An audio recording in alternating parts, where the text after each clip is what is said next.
নাসিহা foundation, রবের সন্তুষ্টিতে কল্যাণের পথে।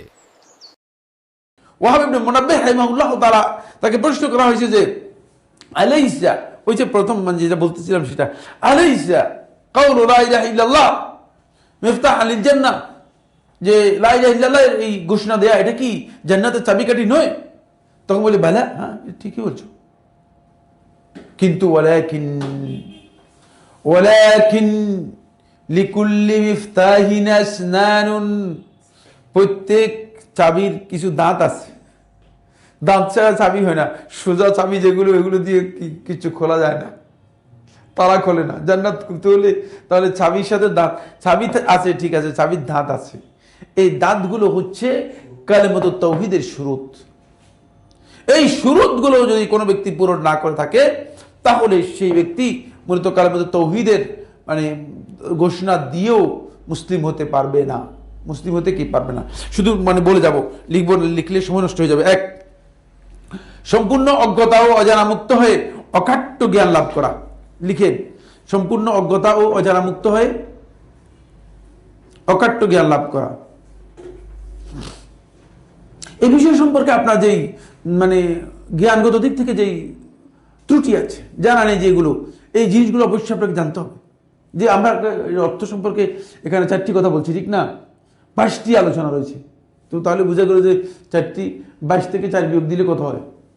18টা আলোচনা করে নিই, বুঝতে পেরেছি? এগুলো হ্যাঁ, শর্তগুলো বলতেছি, শুধু বলে যাব, লিখতে গেলে আমার সময় নষ্ট হয়ে যাবে, আপনাদেরও সময় নষ্ট হয়ে যাবে। 2, সকল প্রকার সন্দেহ সংশয় মুক্ত হয়ে এই ঘোষণার প্রতি দৃঢ় প্রত্যয় পোষণ করা। সামান্যতম সন্দেহ থাকতে পারবে না যে ইবাদতের একমাত্র হকদার আল্লাহ তাআলা। মানে এখানে সন্দেহ থাকলে তাহলে আপনি ভুলের মধ্যে আছেন। আপনি মনে করেন যে আব্দুল কাদের জিলানীও কিছু পেতে পারে, আব্দুল কাদের জিলানীও কিছু ক্ষমতা আছে, তাহলে আপনি ভুলের মধ্যে আছেন। এই জন্য সকল প্রকার সন্দেহ সংশয়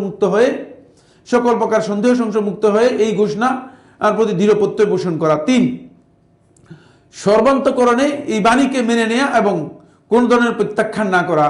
মানে এটাকে মেনে নিতে হবে, সামান্য কোনো বিষয় প্রত্যাখ্যান করা যায় না। মানে কোন একটা বিষয়ের কোন একটা দাবিকে যদি আপনি প্রত্যাখ্যান করেন তাহলে আপনি এটা স্বীকার করার কোনো লাভ নেই, এটা স্বীকার করলে আপনি ইমানদার হতে পারবেন না। 3 নম্বর হচ্ছে সর্বান্তকরণে এই বাণীকে মেনে নেয়া এবং এই কোনো ধরনের প্রত্যাখ্যান না করা। 4, এই বাণীর প্রতি নিরঙ্কুশ আনুগত্য প্রদর্শন, কোনোভাবেই আনুগত্য ত্যাগ না করা, পরিপূর্ণ আনুগত্য থাকতে হবে, নিরঙ্কুশ আনুগত্য থাকতে হবে। মানে আপনাকে লা ইলাহা ইল্লাল্লাহর দাবি হচ্ছে আপনাকে আল্লাহর রাস্তায় জীবন দিতে হবে। লা ইলাহা ইল্লাল্লাহর দাবি হচ্ছে আল্লাহর রাস্তায় আপনাকে সম্পদ দিতে হবে। আপনার মানে এখানে আর কোনো অপশন থাকবে না, পরিপূর্ণ আনুগত্য থাকতে হবে, নিরঙ্কুশ আনুগত্যের জন্য থাকতে হবে। 5, এমন নিষ্ঠা ও ইখলাস যা সকল প্রকার শিরকের প্রত্যাখ্যান করে, মানে শিরক থেকে মুক্ত হয়ে পরিপূর্ণ একনিষ্ঠ বা ইখলাসের সাথে এই ঘোষণা দেয়া। অন্তর্মধ্যে কিছু মুনাফিকি, কিছু অন্তরের মধ্যে কৃত্রিমতা, কিছু অন্তরের মধ্যে রূপকতা, এগুলো রেখে যদি আপনি ঘোষণা দেন, এই কালেমার ঘোষণা সঠিক হবে না। 6 নম্বর হচ্ছে এই বাণীর প্রতি এমন সত্যবাদিতা পোষণ যা এই বাণীকে যে কোনো ধরনের মিথ্যা প্রতিপন্ন করা হতে বাধা সৃষ্টি করে। মানে কোনোভাবেই মিথ্যার আশ্রয় নিতে পারবেন না, আপনার ঘোষণার মধ্যে মিথ্যার কোনো সুযোগ নেই, পরিপূর্ণরূপে এটাকে সত্য হিসেবে মেনে নিতে হবে। 7 নম্বর হচ্ছে সকল প্রকার ঘৃণা ও অনীহা দূরীভূত করে এই বাণীর প্রতি সম্পূর্ণ নির্ভেজাল ভালোবাসা ও মহব্বত পোষণ করা। এর জন্যই আপনার সবকিছু ভালোবাসা এবং এর জন্যই আপনার সকল ধরনের প্রচেষ্টা থাকতে হবে। 8 নম্বর হচ্ছে তাগুতের সাথে সকল প্রকার সম্পর্ক বিচ্ছিন্ন করা। তাগুতের সাথে সকল প্রকার সম্পর্ক বিচ্ছিন্ন করে তারপর আপনাকে এই কালেমার ঘোষণা দিতে হবে। সকল প্রকার মানে সম্পর্ক বিচ্ছিন্ন করে তারপর আপনাকে এই কালেমার ঘোষণা দিতে হবে।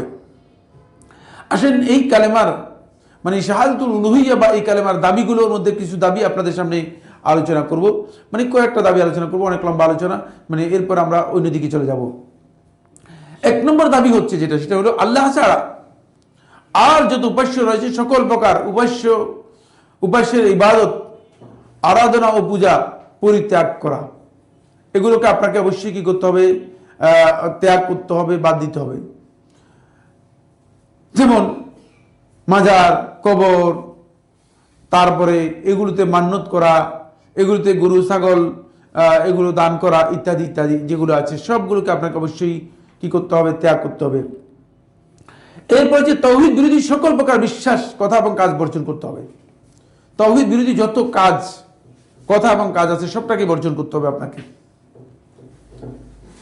3 নম্বর হচ্ছে কোনো ব্যক্তিকে অথবা কোনো বস্তুকে আল্লাহ তাআলার ক্ষমতা রাখে এই ধরনের বিশ্বাস থেকে নিজেকে বেরিয়ে আসতে হবে। কারণ কেউ আল্লাহ রাব্বুল আলামিনের ক্ষমতা রাখে এই বিশ্বাস থেকে বেরিয়ে আসতে হবে। এই কালেমার দাবি হচ্ছে এটা। আপনাকে এখান থেকে বেরিয়ে আসতে হবে। কোনো ব্যক্তি অথবা বস্তু অথবা কোনো কেউ আল্লাহ তাআলার যে ক্ষমতা আছে এই ক্ষমতা রাখে, এটা থেকে আপনাকে বেরিয়ে আসতে হবে। যদি এই কালেমার এই দাবিগুলো আমরা পূরণ করে থাকি, তাহলে আমরা এই কালেমার যে ঘোষণা রয়েছে এই ঘোষণা আমরা দিব, এই কালেমাত তৌহিদের ঘোষণা হবে।